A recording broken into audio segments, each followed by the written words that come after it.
The day has finally come. I've been waiting for this video series. We're building up to the draft. Only 8 days, 9 days for me to go.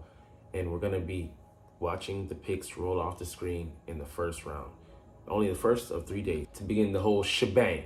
But we're going to be looking at every position that is pertinent to the Eagles.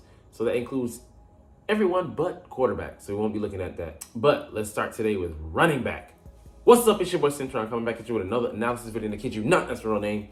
Ranking 11 running backs in the NFL 2024 draft.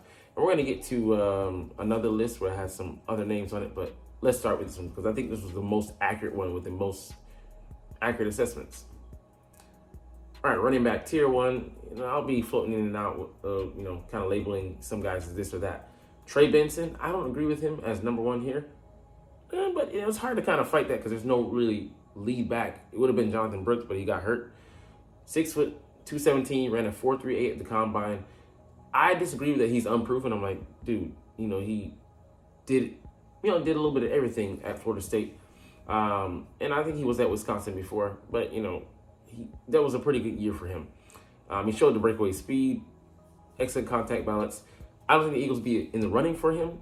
That being said, I do think he's going to be a very good back and third round pick for someone. And running backs are not in vogue now. And you can tell by the contracts and the way that, they're looked at through the lens of, give you a first contract and then move on and then wash, rinse, repeat, replace them.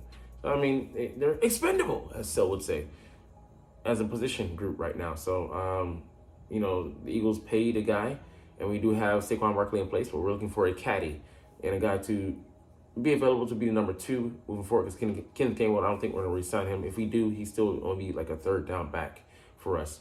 And Saquon's going to be getting the lion's share for the next projected, 2-3 years. So we'll see if he's able to hold up. But we do need a capable replacement in the event that he goes down.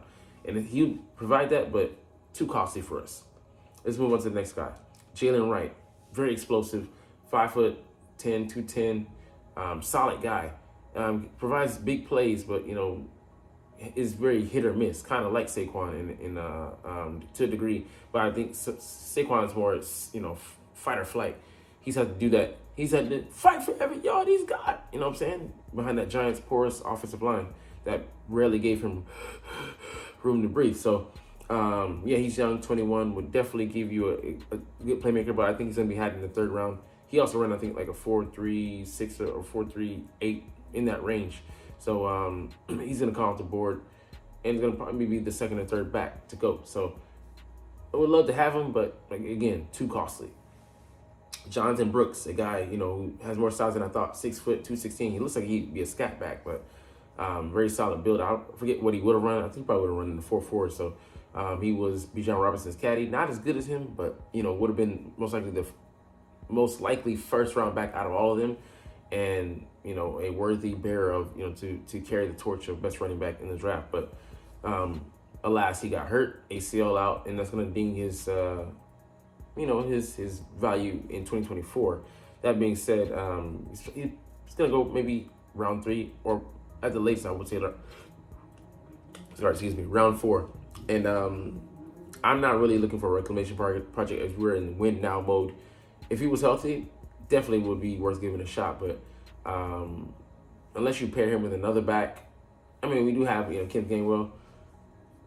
I think the Eagles are done buying low on potential because you don't know if he's going to heal back, right from that injury.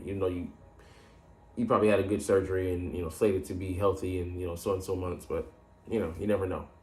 Marshawn Lloyd, on the other hand, man, 5'9", 220, a solid back. He can give you, receiver.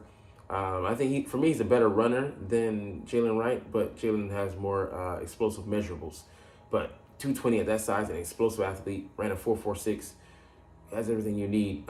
Started day 3. I would love to make him a target. So I would think that he'd be back if we aren't going to go another guy I look at, who I love. We'd probably go this route to look at him. But he's a better back than the guy that I like, but the guy that I like has better measurables, man. Just as explosive. The most explosive back in this draft. Albeit he doesn't have like all the quicks and everything, but don't need him to have that. All right, tier 2, Bucky Irvin. I'm not touching this guy. 5'9", buck 92, wearing a 4.55. Didn't look as explosive as you thought on tape. Could be a third round back. I think he's the perfect model of that. Just not a guy that I like. Just small, not explosive, and has some limitations. Similar to Blake Corum, I'd be more willing to pick him up in the 5th, 4th round. Doesn't have top end speed. Had 56 touchdowns, so great production. Had a keen nose for the end zone, but 5'8", 205. Not as good an athlete as you thought, and that for me that limits his production.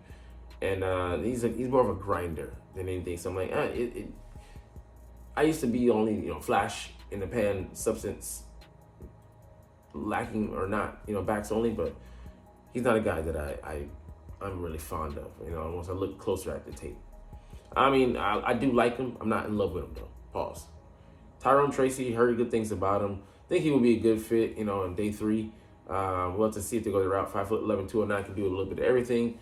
Be RB1, RB2, 3. Could project to be that guy in the future. Former receiver, so he has his explosive traits. Can detach from the formation and run routes. Sneaky good guy. I think the Eagles could target, and I wouldn't be mad at it. On the other hand, Audric Estime, Notre Dame, 5'11", 221. He's a tank, but I'm not really looking to have a guy like that. When I could have, a Braylon Allen or Isaac Grindo or the guy we're looking at above, Trey Benson, who has that size but is way faster, and I mean he's a good runner, but I think he's just very limited in what he can do. Like I said, Isaac Grindo would be my guy, 6 foot, 221, ran a 4.33, so he's just blazing. It's raw. He doesn't have he doesn't really use quicks. He's more a straight line guy, but he's a no nonsense runner. That's what makes the most sense for me. And I think you could maybe teach him some of the other stuff to to have a little quicks to his game. I don't want you to change him too much because he's a north south guy, business. He doesn't mince anything, and he has good hands. Former receiver at Wisconsin, so I would love to bring this guy in. I think he could be had potentially in the 5th round, maybe in the middle to late 4th round, and perfect for us. Low risk, high reward. It could be our version of Isaiah Pacheco. Tier 3, Braylon Allen just as the 5th offense, 6'1", 235, but not really a plotting guy, but the way he his vision, the way he sees blocks.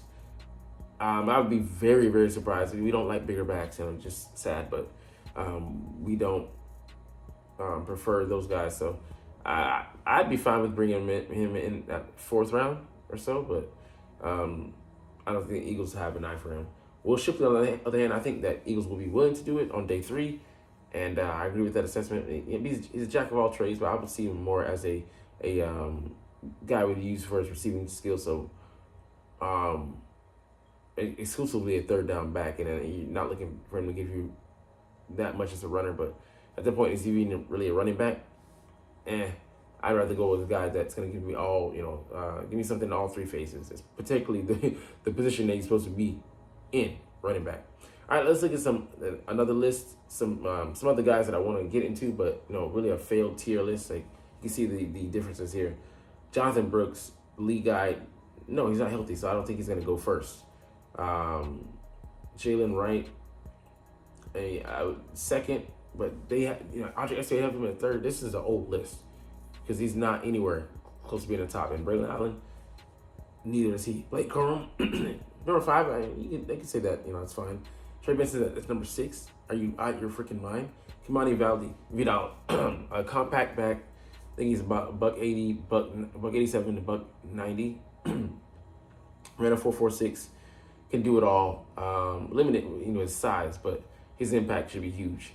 As should be Ray Davis. He had 3 1,000-yard seasons for different programs. Last ended up at Kentucky. He's a grinder. If he ran a 4.4, he'd probably be a 2nd to 1st round pick, but he's limited on his athletic timeline, scale, balance. Whatever. I can't think of the word, but he's such a slasher. I like him, the way he runs. I wouldn't be opposed to bringing him in the fourth, fifth round. Cody Schrader, don't know a lot about him, to be honest. I think, he's got some potential, but, he's missing some of the key traits that you like. Gerard Jordan, the other teammate at Louisville, better runner, but more limited athletic profile. Dylan Johnson, don't know about him, to be honest. And Frank Gore Jr., exclusively a third round back. He really is small and slow, so that really dings his draft status, but his draft stock, I should say. But anyways, that's a list. Let me know who you have as your favorite. If this isn't even your team, tell me who you want to come to your squad. Had a guy comment, from the Pittsburgh Steelers, and we talked, a little bit back and forth. I know, I dabble and dabble in other teams, so I know, some of the other things, are things that we may not know. Not too much, but anyways, like I said, we're gonna get up out of here. But you're not even watching though. But we're gonna chunk the deuces officially. But as always, I love talking about the Eagles and I love making these videos. We're gonna fly, Eagles fly, the fuck up out of here, and let's motherfucking go. Like, comment, share, and subscribe if you Thanks for watching. Check me out at Cintron Anime, Cintron Life, or Cintron Laughs, or other social media.